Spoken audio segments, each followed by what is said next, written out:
it wasn't. It was hard. No, there was hard times. And especially being someone that liked to do things on our own and just, you know, get by, and I will ride through the struggles. I don't want your help, like, don't help me, or you don't need to help me. That was my mindset. And if you let me down once, then goodbye. That was just how my mind was set up. And then, okay, so this is when I felt like it was deep. This is when I realized that, Shan, this is not good. Like, because like I said, after I had Nevea, I felt like, yeah, you're good, everything's fine. And then I remember I moved into my temporary accommodation, and it's weird because this day was like a great day. You know, when everything, like the whole day, I went out for a meal with my friend. Me and her had fun.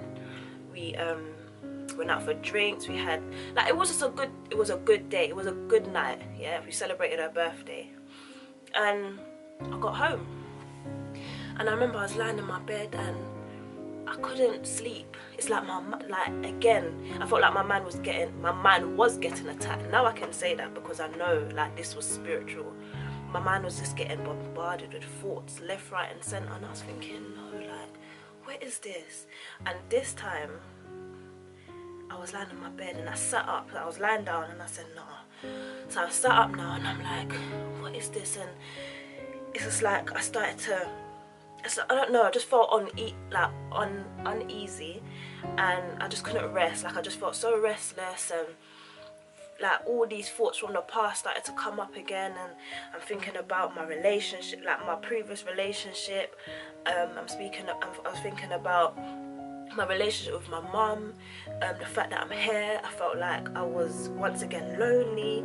I felt like I'm struggling. I'm not where I wanted to be. I just felt like literally it's just like, I don't understand where these thoughts came from, but literally just came from nowhere. And out of, like, literally, it's like I started crying, but I'm saying no, like, I'm proper fighting. I was like, no, like, no, not again, not again, not again. And I'm crying, and Nevea's lying next to me, sleeping, and I'm looking at her and I'm like, I can't do this, like, I can't do this anymore. Like, she needs me. And like, the thoughts came, and I was like, I don't want to be here. I don't want to be here anymore. I don't want to do this anymore. You know, I'm not ready for this. Like, if I can't go back to Jamaica now, then I need to go. Like, I need to go. And for me, my mind would take me into this place where I start thinking about how I'm going to take my life. And I always said that if I'm going to take my life, it needs to be quick. I don't want to feel no pain. It needs to just be instant death. Like, I don't want to feel it. I don't want no one to see it. I just want it to just happen and I'm dead, yeah? And then I remember, like, I was proper, like, speaking to myself in the mirror, and then I looked back and Nevea was crying. Like, Nevea was looking at me. So I was like, Nevea, like, and that's one thing, I don't ever want Nevea to ever see me cry. Never. If she sees me cry now, it's when I'm on the floor in church or crying out to God. But when it comes to, like, being emotional and all of that stuff, I'll never allow Nevea to see me cry. So I'm wiping my tears and I was like, hey baby. And she was just like, mommy, like, crying. And I said, no baby girl, like, and I'm hugging her. And she was just like, mommy, don't cry. And I was like, baby, I'm not crying. But obviously, you know, when you hear that, you hear your daughter and she's saying all these things, and you just, the tears are even coming down more, because yes, I am crying, baby. Yes, I am. But I don't want you to see that I'm crying. Like, do you know what I'm talking about? So it was hard. It was like, literally, that moment was when I thought, rah, like, this is actually deep. Then I remembered, like, I think that happened, and that was like the last of it. That night happened, and then I woke up the next day, and I remembered I messaged Terrell. People know him as Mr. Block Workout, Terrell Lewis, but I messaged him on Twitter. I don't know this guy from Adams, but I just know that he went to church, and you know, that's all I knew about him. He used to post up, you know, things about Christ and stuff, so I thought, you know what, let me message him. And I was just like, hi Terrell, like I'm literally in a dark place, and this is me that don't talk to no one, I don't open up to anyone, and I literally was like, I'm in a dark place, like I'm in a really dark place, and I need help, and I don't know, I just know I need God right now, like please just help me. And then he messaged me straight away, and he was telling me that he goes to this church and I should come, and then he will give my number to someone to contact me. And I said, okay, cool. The next day I didn't get the number. That's a whole nother story, so if you want to hear that story, let me know. And then you know, I started going to church and stuff, and you know, like going through life. And then the last time I had another serious episode of those thoughts was about 2 years ago, when I was in another home, temporary accommodation. And I felt like that's because of this whole journey with my housing.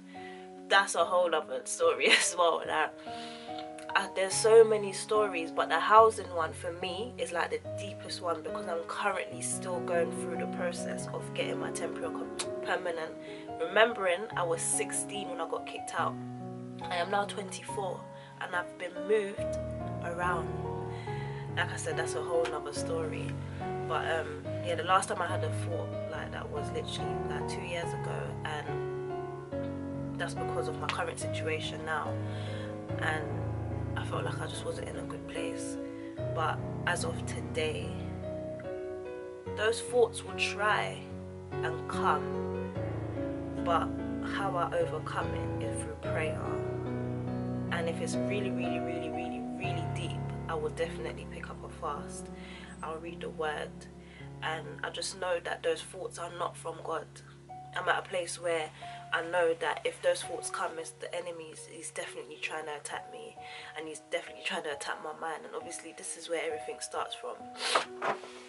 So I'll always, like, because that's something that I've experienced, and yeah, that's because I've experienced it in the past, or you know, it's just something that I know that can come and try and come again, and you know, he can dash something at my mind and he will try and dash it again. So I always try and keep my mind protected, and I plead the blood of Jesus over my mind, like, all the time, because it can just happen, literally, and I do it over and over, because I don't want her to ever experience anything like what I've gone through with the whole suicidal thoughts. Because when I say, if I don't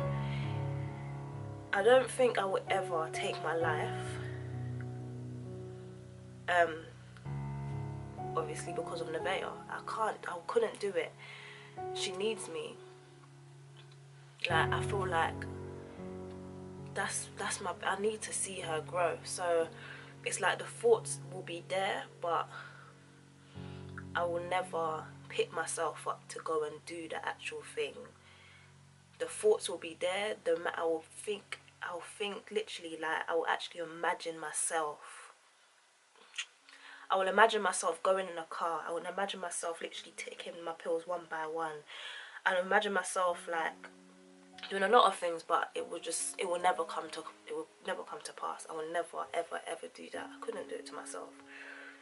And I just thank God for that, literally, because it's only him why I'm still here. And I always say this, like, literally, like, there's a song in my church that I always sing, where would I be without you? And literally, if it wasn't for God, I wouldn't know where I would be. I wouldn't be in a good place. I feel like I'll be in a place where I probably wouldn't even have control over my mind, and the devil will just consume me with all these negative thoughts and suicidal thoughts that eventually I probably would have done something stupid. But like I said, thank God for where I am, and also having people around me that I can go to pray for me. I think that one is like that one is like the most, it's very important, just having people around you that can pray for you and bear you up in prayer. So yeah, I know I'm not the only person that's gone through this. I know there's a lot of people that go through this, but if there's one thing that I can say, it's only God why I'm not in a disgusting and horrible, deep, dark place. It's only God. And just know that you're not the only person that's going through this, that there's a lot of people that's going through suicidal thoughts, or even to the point where they actually take their life, but that doesn't have to be you.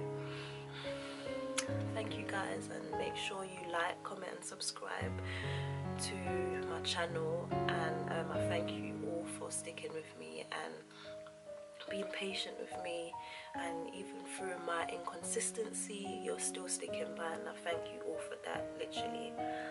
And yeah, thank you guys, and you know, have a blessed day.